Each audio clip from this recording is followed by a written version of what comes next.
Bonjour chers abonnés, une fois de plus, t'écoutez un magazine à bino consacré pour les joueurs internationaux congolais, pe ba obaza toujours éligible un jour ya ko rejoindre la team 243 espace na bango yango oyo magazine eza pe diffusé na chaîne de télé RL Pro TV, chaîne oboki ko retrouver yango sur TNT, pourquoi pas na ba téléphone portable na bino tablette voire même télévision na ceux qui ont la capacité en tout cas ko utiliser Google na kati au composé RL Pro TV ba lien et ko s'afficher ba grand championnat européen a diffusé na kati, y compris ba match nyonso tu ya CAN. En tout cas bokozo akuna chaîne ya PDG Raphaël Lokuna bandeko pe oyo basalaka Paris-Bruxelles na nzela ya convoiturage agence eza moko John Jean Patro qui est na niveau à la Chapelle na France ou na gare de Midi côté à Belgique juste côté tram elekaka parking à Paris première avenue à droite utuni John Jean Patro ba olaksayo na professionnalisme na ponctualité eza makasi na sommaire toza na choc à 8e de finale oyo zomona même ba page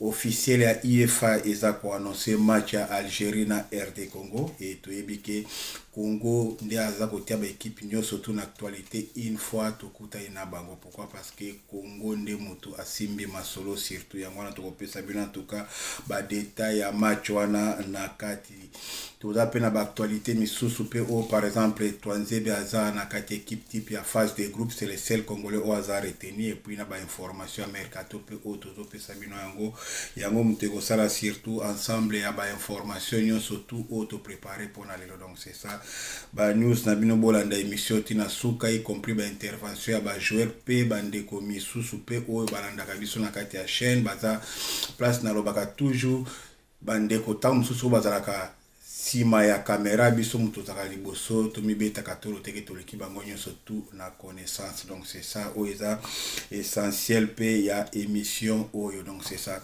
toki na ba information etali Théo Bongonda Théo Messi avec Spartak à Moscou très efficace na CAN, un but passe moko décisif. C'est ça oyo en tout cas ba performance na et na ba information bimina côté à Moscou ezaki na niveau à Moscou en tout cas ba ko libérer de manière gratuite aza premier joueur te oyo na niveau ya Spartak à Moscou ba libérer bango ndengwana avant faire un contrat na bango ba libérer bango gratuitement. Ce n'est pas une première déjà na kati histoire ya Spartak à Moscou déjà par ba pratique on a ezala déjà. Donc c'est ça et ils ont une opinion mususu pe oyo baza ko s'opposer na départ ya Bongonda na ndenge wana ba libéré free alors que bango basomba qui est na mbongo mingi. C'est ça et saison oyo a disputé juste 5 matchs et sur les 5 matchs atikali jamais alors qu'on a titulaire et na ba information mercato en tout cas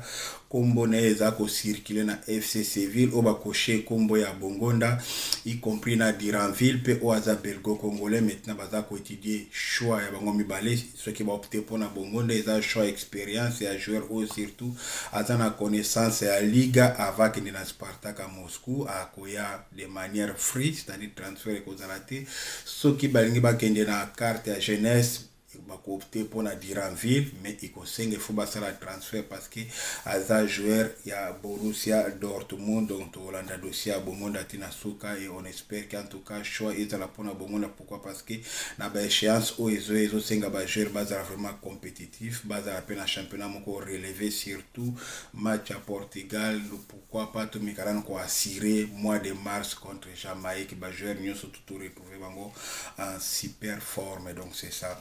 Après ba information ya Théo Bongonda avant de continuer bolanda muke Sébastien de Sabre pour la match au Ezoya contre Algérie bolanda parce que yango déjà surtout pesa essentiel émission na biso et plutôt continent en actualité titre comme na information pesa place à l'opano avant de continuer ba information mercato toyoka Sébastien de Sabre.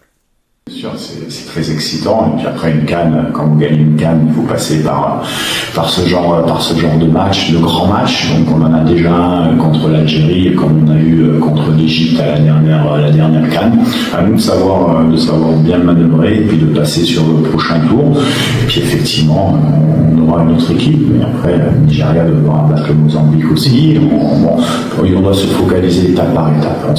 Nous, ce qui est important, c'est de se qualifier contre l'Algérie. Entraînement en gym, il travaille en gym, il va être sur le terrain en forme individuelle aujourd'hui, et puis petit à petit il va rentrer dans le groupe,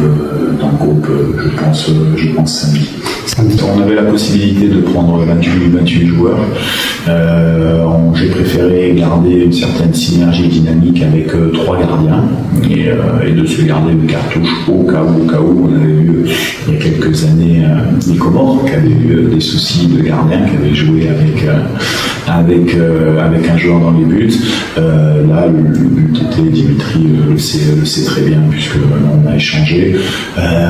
S'il y a une grosse catastrophe, on pourra l'appeler. Si on perd un gardien de but sur une suspension, sur une blessure, on a toujours ça. Donc c'est important de prévoir ce plan en sachant qu'à l'entraînement et dans le stage, j'ai préféré travailler à 3 gardiens plutôt qu'à 4 parce que le poste est toujours un peu particulier, le nombre de répétitions sur les frappes du gardien, de l'entraîneur des gardiens, enfin il y a différents paramètres qui font que j'ai souhaité avoir que 3 gardiens sur ce stage.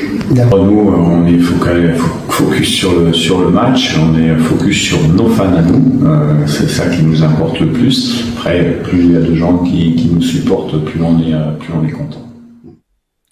Oui, après Sébastien Desables au Bolandi et extrait en tout cas très clair en tout cas à propos pour un match il y a Algérie. Il y a un match moko makasi mengana za confiant na opesa bino ba détail na analyse na ngai concernant match wana juste après ba actualité on a opesa bino après Sébastien Desables tokena Silas Katompa oyo kombo na eza ko circuler na niveau ya Samsung Sport après presque départ où ils a déjà acté Anthony Moussaba bazwa qui est juste saison oyo ya provenance ya championship et là Anthony Moussaba aza ko kende na Fenerbahçe ils a même profil lié avec Silas Katompa, raison pour laquelle on a niveau ya Samsung Sport bazago négocier pour la cause Silas Katompa afin que aya ko remplacer Anthony Moussaba au yazo kende Fenerbahçe. Silas Katompa en tout cas soit comité na mois de juin azokende comme joueur libre azokota la dernière saison na ya contrat yango ezokende et puis baza ko annoncer ki biso en tout cas ba négociation en offre pe o yaki ezala mince. En tout cas, Bazako Yoka a monté parce que Stuttgart a réclamé 1,5 million € pour la libérer Silas Katompa alors que je la juste dans 6 mois total à ce qui a à niveau à Bundesliga ou bien au Kende à niveau à Samsung Sport na Turquie. Donc c'est ça où est allé pour Silas Katompa et à quoi pas tout récupérer le plus vite que possible après mois de janvier ce qui a réussi qu'aux point de chute et puis a réussi qu'on récupérer fort maintenant donc c'est ça après information il y a Silas Katompa na mercato tokina Arnaud Kalimwendo avant centre franco-congolais très bon joueur ndenge na sina episa kibino na Léopard tokina Cannes avec attaquant moko Cédric Bakamboule reste ndenge baya na Léopard ti lelo baza ndenge baya bango nyonso tu batikala ko évoluer te toza na Fiston Maele oyo ayaki na équipe nationale ya Congo lelo te ayaki avant Cannes à Côte d'Ivoire à beti éliminatoire à Cannes bozomona ki à chaque fois ceux qui bat PC rôle ya titulaire na kati ya terrain c'est vraiment c'est un peu compliqué. Peut-être n'a trouvé mon juste été pour l'accès bah joueur en ndenge baya ndenge baza bon moni pe Samuel Sende pour le poste avant centre en tout cas à part Cédric Bakamboso qui Johan Wissa Zate eza pas mingi donc là Kalimwendo en tout cas c'est acté azokende na niveau ya Francfort azokende na prêt ku évoluer na Francfort nous la juste azo à point de chute pour na ko libérer Wai oyaza avant centre ivoirien aza ancien joueur olympique de Marseille ba réussi ko prêter na niveau ya OGC Nice azongi na France parce que na OGC Nice pe bazaki na besoin Kalimwendo mais sauf que coach o azala qui en place nde azaki na besoin Kalimwendo une fois ba remercier mbala moko piste ya Kalimwendo pona kozonga na France ko na OGC Nice ezala quitté et puis c'est lui le recrutement bango plutôt ba opté pona pona Wai et puis Francfort qui n'a besoin ya Kalimwendo baza ko négocier et bango ba anticiper pona ko poussa Wai libanda pona ko zo Kalimwendo, donc c'est confirmé Kalimwendo a ko évoluer na niveau ya Francfort na oeza volé à République démocratique du Congo. En tout cas na ba information ngana zana en tout cas ya sur de gauche à droite Kalimwendo a CAPC accord pour la République démocratique du Congo, jouer aza d'accord et ça la papa na épée aza d'accord na ba information concernant Kalimwendo yangoana. Je pense qu'après Cannes ou peut-être à Kolingatam soit réussi ko se relancer na niveau à Francfort pour que azala mais ce qui peut-être a raté ba match ya Cannes 2000 et il mettra la Cannes 2027 peut-être, mais en tout cas mois de mars na match à barrage Kalimwendo à kozanga te essentiel ça qui na ba information autour en tout cas Kalimwendo a CAPC accord pour na kobeta na République démocratique du Congo. Donc c'est ça pour na Kalimwendo. Pour to continuer Tolanda Samuel Mutusami toujours où ils ont tourné autour d'un match Algérie Tolanda Mutusami après tout zonga to continuer émission Nabiso. Pour aller le plus loin possible dans la compétition, on est obligé de rencontrer des grosses équipes, donc ça va être le cas en 8e. Samuel, contre l'Algérie, vous devez beaucoup courir. T'attends-tu un match à haute intensité pour sortir en tout cas de débauche d'énergie dont tu as souvent l'habitude? Oui, bien sûr, ça va être un énorme match. Au milieu de terrain, ils ont beaucoup de qualité. Sur tous les points de vue du jeu, ils sont très bons. Donc il va falloir sortir un énorme match, un peu à l'image du match qu'on a produit contre le Sénégal. Tu peux nous parler de Kakuta, son retour en grâce? Ouais, bien sûr. Gaël, il a sorti un gros match dont il a le secret. Il a montré toute l'étendue de son talent comme il l'a toujours fait. On est très fiers de ce qu'il a produit aujourd'hui. Je suis vraiment très content qu'il ait pu sortir un match comme ça. Ça me fait vraiment plaisir pour lui et pour toute l'équipe. Il le mérite. On est content de l'avoir dans notre équipe. Oui, après Mutusami, ozomona ke ba joueur nyonso tout baza vraiment concerné na match Algérie, naza ko préciser très bien. Congo a l'équipe vallée de la mort contre Nigeria, a l'équipe vallée de la mort contre Cameroun, donc Sénégal y compris. Je ne pense pas que l'équipe algérienne de Congo a kobanga yango déjà ceux qui déjà boza ko ambitionné beaucoup de coupe du monde pour tomber na pour la Portugal et puis boy la biso discours a kobanga Algérie et ça na place T. Donc c'est ça Congo si à connaître vallée de la mort na bitumba ba vivant et le Congo kobangi sabiso en tout cas exact. Donc c'est ça Tozoya. Willy Kambola a sali retourne dans l'entraînement, confusion peut-être pour la bande comme Sousso a sali retourne dans l'entraînement avec ballon, mais entraînement collectif nano a bandité, nano a réintégré ensemble équipe dans l'entraînement collectif exact, mais a zongi na terrain a commis comme ça exercice na ballon, n'enge na episa ki bino concernant Kalimwendo retour na eza annoncé en tout cas na compétition mi-janvier, fin janvier, n'enge na pesa bino bomoni peke na mois de janvier à reprendre entraînement a wepa na biso ezaka surtout entraînement certifié ndenge to précisaka toujours na pointe actualité Léopard émission na bino. Donc c'est ça Léopard RDC.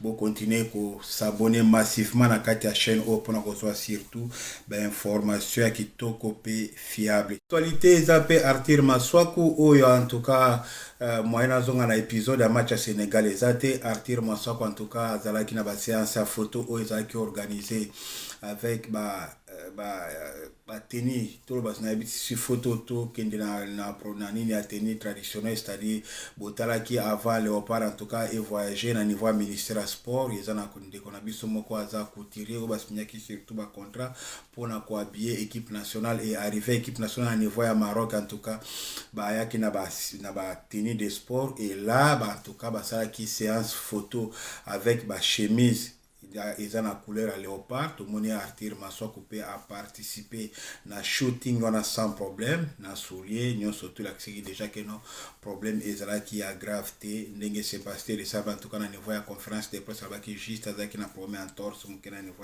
ya cheville et puis à reprendre l'entraînement n'enge bomoni Arthur Maswaku en tout cas l'entraînement à s'entraîner sans problème oyo toza ko espérer en tout cas match à mardi pourquoi pas toza na Arthur Maswaku na terrain. Dernière confrontation à RDC contre Algérie c'est Arthur Maswaku mutozalaka capitaine à match à tout ça un but partout bi à Cédric Bakambu, donc égalisation Cédric Bakambu sur centre à Yannick Bolassi. Donc c'est ça Oeza comme information Arthur Maswaku à reprendre l'entraînement sans problème. entre Léopard na Algérie, en tout cas na niveau réseaux sociaux, guerre penza ici bandi. Guerre fungwami et voire même na niveau ya Europe, influenceur oyo baza bandeko na biso ba Algérie batu bayebi yango bien bayebi l'émigré parisien aza algérien yepe aza kopesa pe moto na ndenge na côté pe ya Mohamed Eni ou aza algérien aza fanatique à l'Olympique de Marseille aza bien identifié en tout cas na niveau ba réseaux sociaux yé azo qualifié équipe à Congo comme équipe à congélateur, c'est-à-dire Algérie a congelé la République démocratique du Congo mais kaka yé moko aza ki na ba doute tango amoni Congo a se qualifié lobi fallait kutu bakutana ezali kutu mie bakutana na Sénégal ke bakutana na République démocratique du Congo yango na ebité mushi misusu oya kende ko piquer po aya kotia Congo na kati ya congélateur mais na ebike za stress ya match nde baza nango donc c'est ça et CAF a aussi publié qui peut équipe type à phase de groupe et na équipe type à phase de groupe en tout cas tous en Axel Twanzebe Ndaza c'est le représentant de la République démocratique du Congo ou tout bien regardé ngai pour en tout cas je pense que combat de wall il faut tous on s'envoie par Axel Twanzebe c'est-à-dire Mir de wall Mir donc Mir pensa ya défense et ça combo va ça Gabriel Zakwani, moi je pense que Nzembo Tokiko Kumbo wana plutôt Tokiko Kendepe na Twanzebe Kotala ba performance o ya zo pesa na niveau équipe nationale à Congo en tout cas Kombo ya The Wall ezako mérité pour na e o ezako signifier mir na anglais donc c'est ça pour na Axel Twanzebe c'est représentant en tout cas la République démocratique du Congo na 11 types il y a phase de groupe donc c'est ça. Toujours la match ya biso na Sénégal oeza surtout au côté siko penza masolo bozindo na kati bokomona ke na groupe ya Algérie ndenge avancé toza na Algérie première sortie en tout cas a réussi ko gagner Guinée équatoriale 3-1 et puis bango na Burkina Faso na deuxième match na bango ba réussi ko gagner Burkina Faso 1-0 match moko ezaki vraiment disputé des équipes presque match makasi ko bazaki en tout cas na kati ya groupe na bango ba gagner 1-0 débat qui mingi autour ya match wana y compris arbitrage et puis là na kikoba presque équipe bis na bango nde bazaki vraiment makasi basali festival contre Soudan 3-0 donc ce qui botali bien beaucoup remarquer que sur les 3 matchs il y a Algérie en phase de groupe ba réussi ko marquer 7 buts ba encaissé 1 but donc c'est ça et côté RD Congo a sali un but partout na Sénégal où ils ont match à sommet en tout cas match qui très attendu na kati ya phase de groupe ba sali ba réussi ko battre Bénin 1-0 et puis to gagner dernier match contre Botswana 3-0 bokomona quel côté ko la virage to marquer 5 buts plutôt si photo que na ba efficacité attaque to réussi ko marquer 5 buts to encaisser 1 but donc biso na bango en tout cas côté ligne d'attaque bango ba l'équipe biso ba marquer 2 buts de plus par rapport na biso tandis que côté défense biso na bango to encaisser ndenge moko Algérie azala seule équipe bango na Nigeria nde ba réussi ko sala parcours moko parfait en tout cas na niveau phase de groupe tous les 3 matchs ba réussi ko gagner les 3 matchs seul bango na Nigeria nde mutu ba réussi ko organiser ko réaliser en tout cas ba performance wana donc c'est ça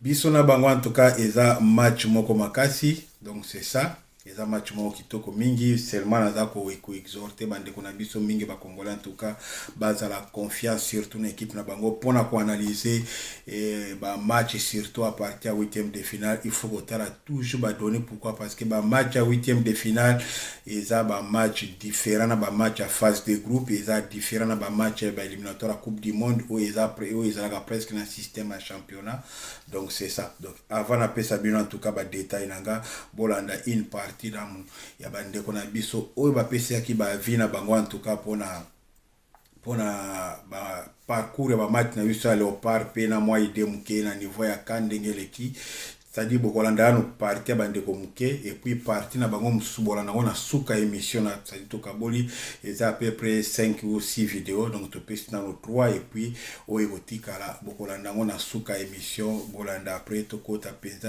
bien na meka ko expliquer avantage na biso à Léopard pour la match à Algérie oyeza le 6 janvier na 17h bolanda intervention bandeko na biso après to kutana bandeko nyonso oyo basoutenaka équipe nationale bacongolais nyonso nalingi juste koféliciter équipe nationale na biso na barésultat oyo ya malamu basali déjà na phase de poule ezalaki maseki te kobima devant le Sénégal et puis kobattre aussi Bénin kobattre Botswana. Oui, Botswana ezalaki équipe moko ezalaki un peu faible na parmi baéquipe ezalaki na kati ya groupe.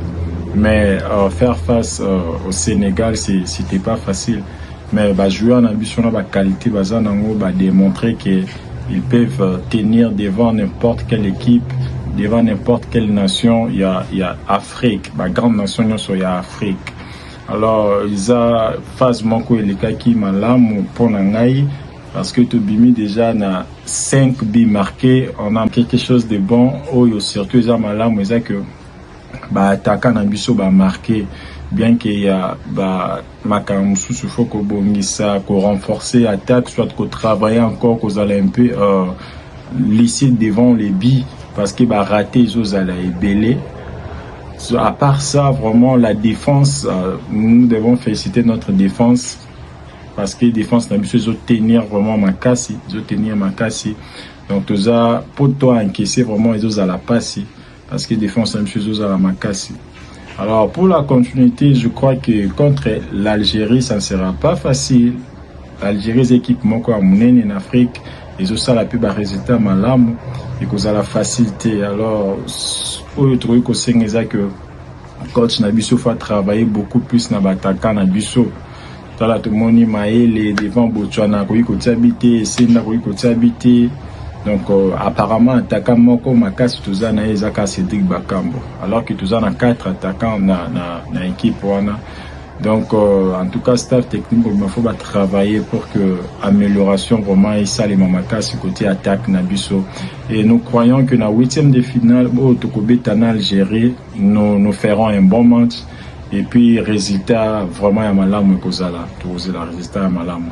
Sinon, bonne année à tout le monde, bonne année à Papa Alfred, bonne année à Balandinyoso, et à Chaîne Nabiso, Léopard RDC. Oui, bonjour et bonne année la famille, ouais, tous ceux qui suivent l'émission Léopard, présentée par Alfred Ferrouzi. Voilà. Non, en fait... je voudrais dire un petit mot pour le match à Algérie au Betama le mardi. Je suis en train de voir Batebele, Bazako paniquer. Non, Tolongwe, Algérie, Togagna, jamais, tout ça. Chaque chose a un début et une fin.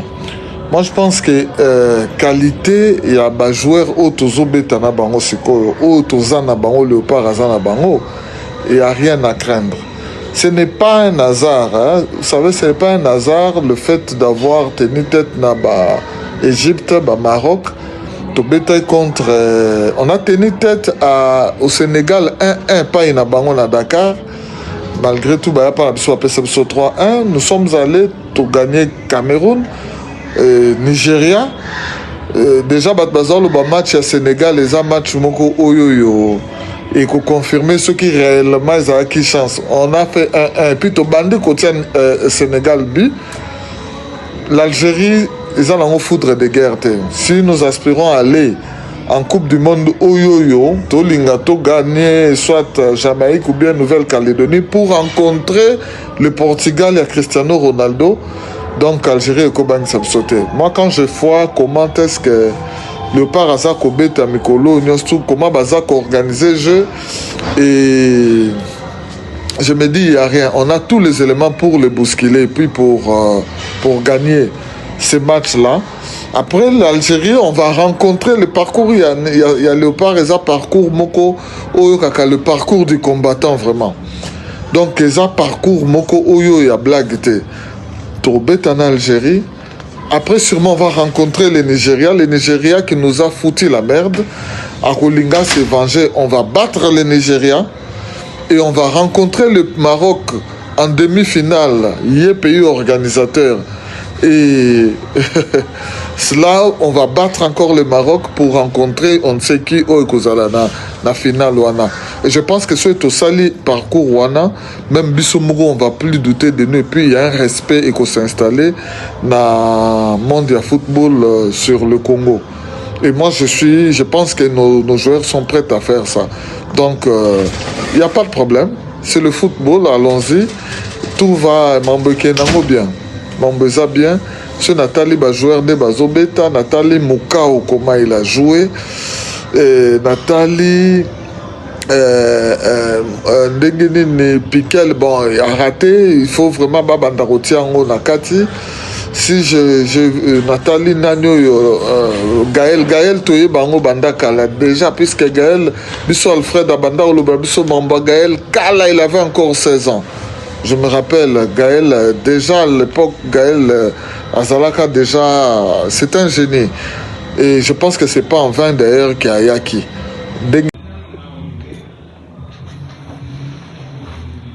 Ouais, bonne fête. Meilleur le bonheur. 2026 est excellent pour les Congolais, surtout pour les léopards na biso. Et c'est on a bango c'est on a biso. En fait, éliminatoire, il y a préliminaire, il y a Coupe du Monde dans le bon. Cameroun, Nigeria, tout bango dormir. Ça c'est bon. Donc qui risque tout. Mais ceux qui même équipe en qui na Chan, ou na Cannes, je vous jure, bien qu'ils sont partis parmi les 5 têtes d'affiche, il y a compétition.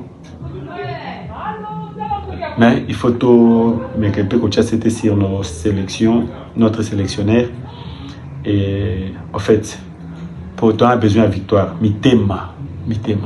Même objectif au Tozango, même objectif au Cameroun, même objectif au Nadja, même objectif Tunisia, même objectif au Morocco, et consort, jusque là. Sauf que, Artir Maswako Apema. Ce coach n'a pas eu kaka. Ce boyoka rabiso. Maswako Apema avec tel système. Mitema, Moutan Rebelle, ça biso, ajo, je sais pas, ajo, choc ma cassité, Maswako Apema. Baba nsa Meshak poto kaba bia e bandeli. Meshak Eliaza Penda tout fait tout flamme. Fayoulou il est bon à penalty, na éviter ceux qui na Nathalie match na e penzate na ba en fait Nathalie match na match ya match amical, c'était bon. Mais ce que je demanderais Isaac Aza toujours aux aguets. Pardon, et c'est d'accord de le souster. Par respect, et c'est d'accord de le souster.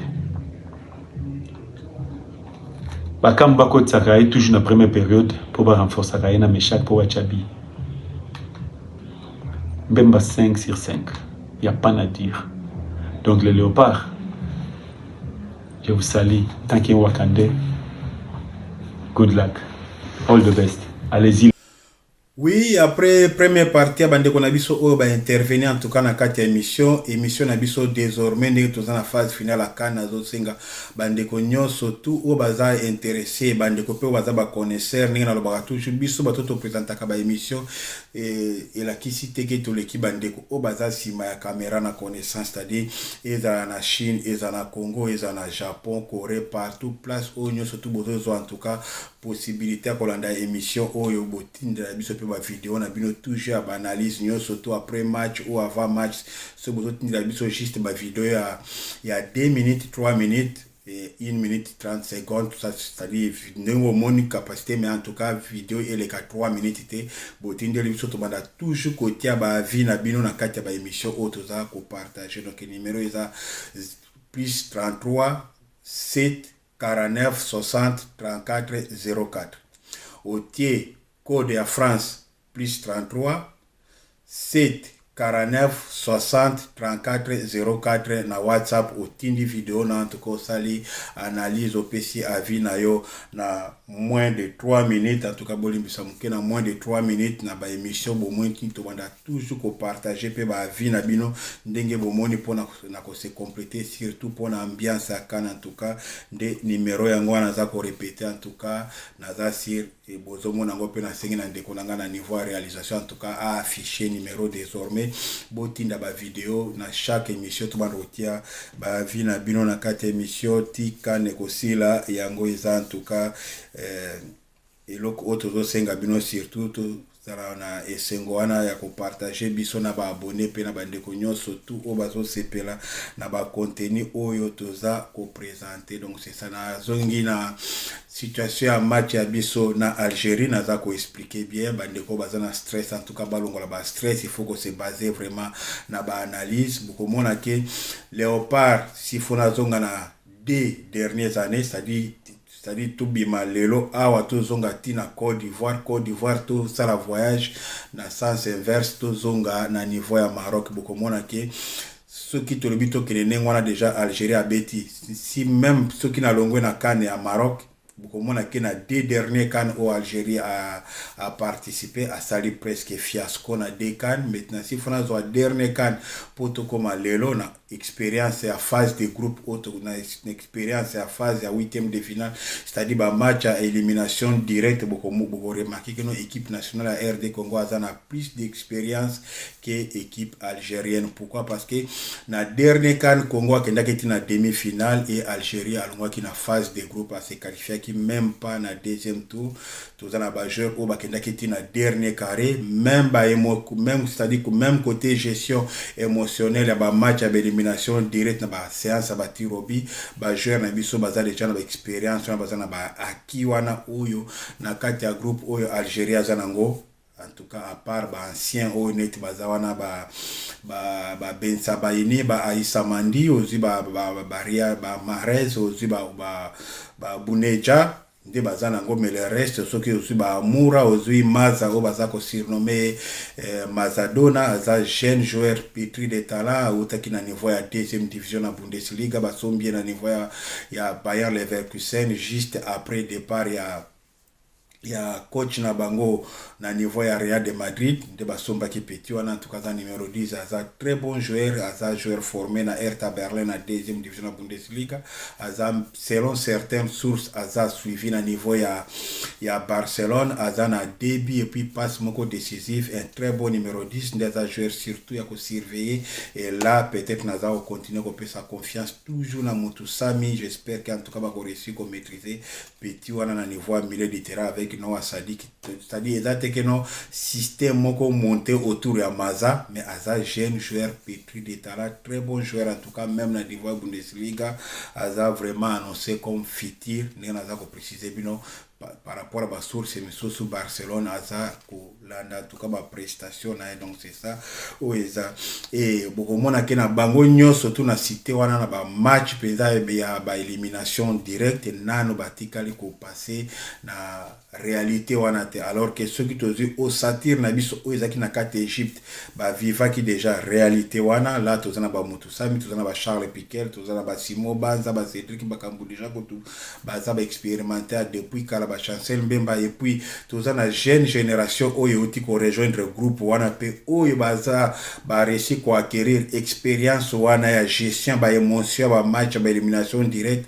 na niveau ya Maroc na tour ya barrage place auto leki na vallée de la mort en tout cas to réussir ko ressusciter to bimi contre Nigeria na Cameroun to gagner na match 1-0 to tirer surtout Cameroun bi presque na temps additionnel fighting spirit et puis to réussir ko dégager Cameroun et Nigeria na batiro bi place na zolo baki na effectif actuel Algérie à part ba doyen na 2019 au bazwa ki chao ba maki champion d'Afrique génération nyo surtout o ezalelo ezala bana Zidane ezala ba Adjam o aza ancien latéral droit ancien latéral gauche ya Nantes le za ko évoluer na niveau ya Suisse na Young Boys bango nyo surtout wana na niveau Algérie batikali connaître expérience on a été il y a ba match à élimination directe place na zomona ke Congo tous un avantage parce que à part génération où ils qui na niveau à Côte d'Ivoire même la jeune génération avec ba Sadiki ba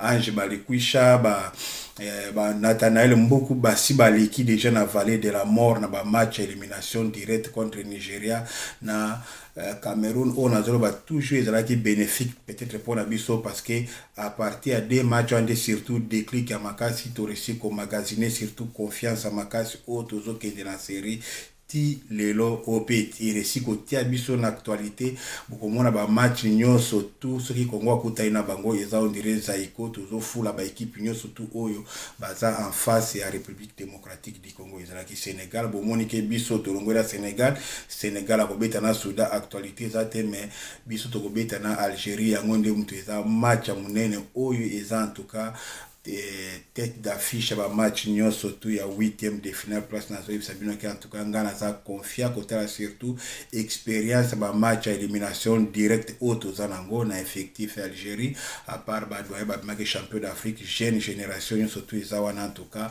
nazo mona ya ngote donc c'est ça o eza surtout à souligner et match na biso eza na stade Mouled Hassan place OEP na vallée de la mort to éliminaki Nigeria de place au match tobe tango en tout cas na Algérie arbitre aza Maroc aza plutôt égyptien Mohamed Marouf aza de nationalité égyptienne yende muto ko arbitrer match ya biso na Algérie rendez-vous est le 6 janvier na 17h en tout cas ceux qui pesa aux night shift ou tamsufwe bana tamsu 18h en tout cas ceux qui aux na poto bengaka kaolobino en tout cas na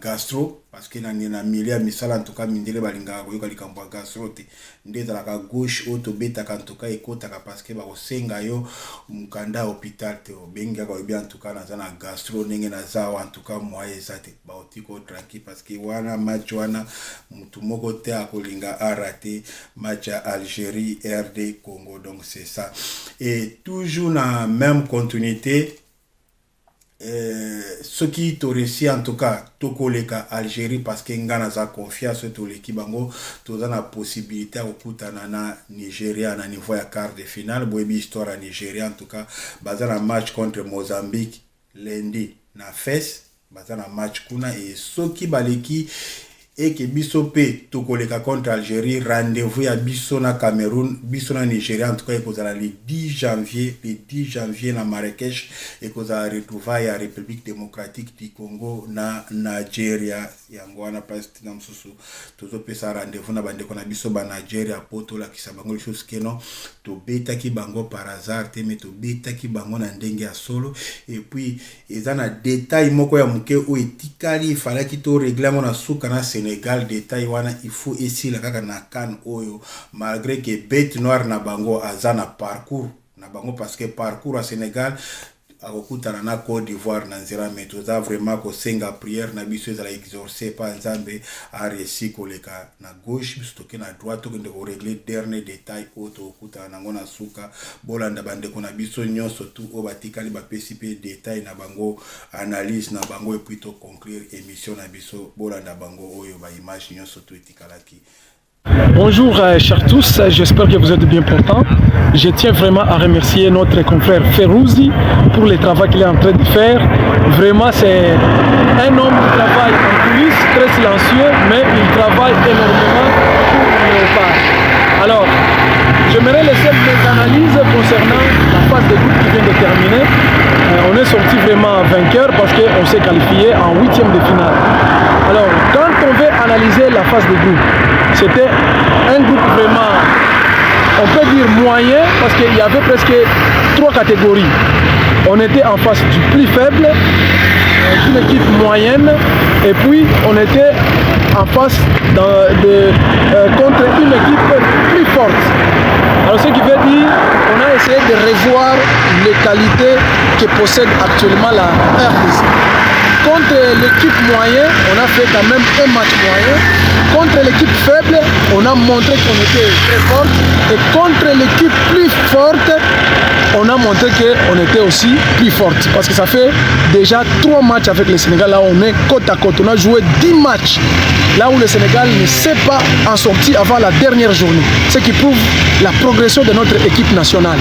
Alors, si on veut analyser les groupes qu'on vient de terminer, en tout cas, ça prouve que la RDC a progressé énormément. Maintenant, nous allons parler la chose la plus sérieuse, c'est 8e de finale contre l'Algérie.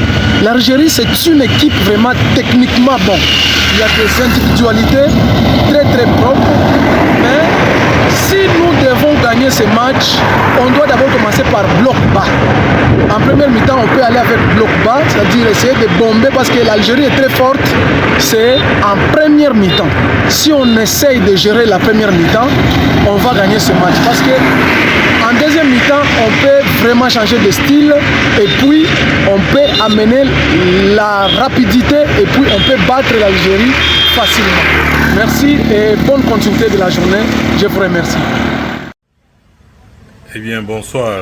Mon point de vue par rapport à la première partie de cette CAN, notamment la phase de poule, je ne suis pas très satisfait.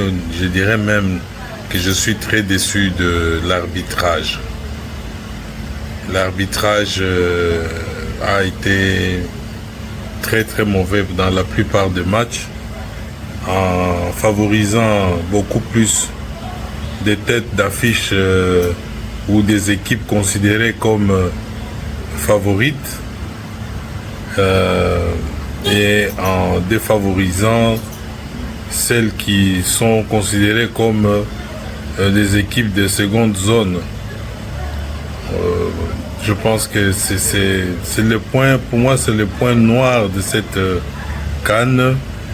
Et évidemment, le point positif, c'est l'animation dans les stades. Les Africains se sont donné rendez-vous là-bas, et particulièrement ceux de la RDC, avec notre compatriote Kouka qui a pris l'initiative de se présenter comme notre Lumumba national. C'est une présence de plus pour la RDC, c'est une fierté nationale. Bon, voilà pour moi le point marquant de cette CAN. Mais en tout cas sur les terrains, il n'y a pas grand chose à dire. Si beaucoup de scores n'ont pas été ceux qu'on attendait, parce que les influences des arbitres y ont été pour quelque chose, je ne peux pas dire beaucoup plus quelque chose par rapport au jeu sur le terrain. Merci beaucoup. Oui, après kolanda bandeko na biso nyonso tu bapesi ba avis na bango, en tout cas merci na bandeko mingi o bazwaki tana bango, en tout cas ya kosala ba vidéo kotindela biso to partager yango etikali pe bandeko nyonso tu o bozi, en tout cas libakwa kolanda émission yo. Oui, par exemple bandeko mingi o pe to salaka toujours dédicace na kati ya émission, pourquoi pas botinda ba vidéo tout le monde a tamsuto yebanika ninga bakombo ndenge na boka ka bakombo Jason Mosengo depuis Kinshasa tokena boye toke boye botinda pe ba vidéo comme ça tout le monde na pe na ndenge elongi ndenge bino bomona kangai ngabo pesa ngape opportunité ngape na mona bino. Donc c'est ça oeza, en tout cas pasteur Stani Mwanda, pasteur Norbert Uzolo Lwampa, pasteur Patrick, pasteur Jonas Konga, Gloire Mfuta, tozana pasteur Pati Tambo na niveau à Johannesburg, José Jason Mosengo depuis Kinshasa, Sven Sola, Bambote mingi, merci beaucoup en tout cas na vidéo, et puis Bambote mingi na grand prêtre Mère Mwamboyi, en tout cas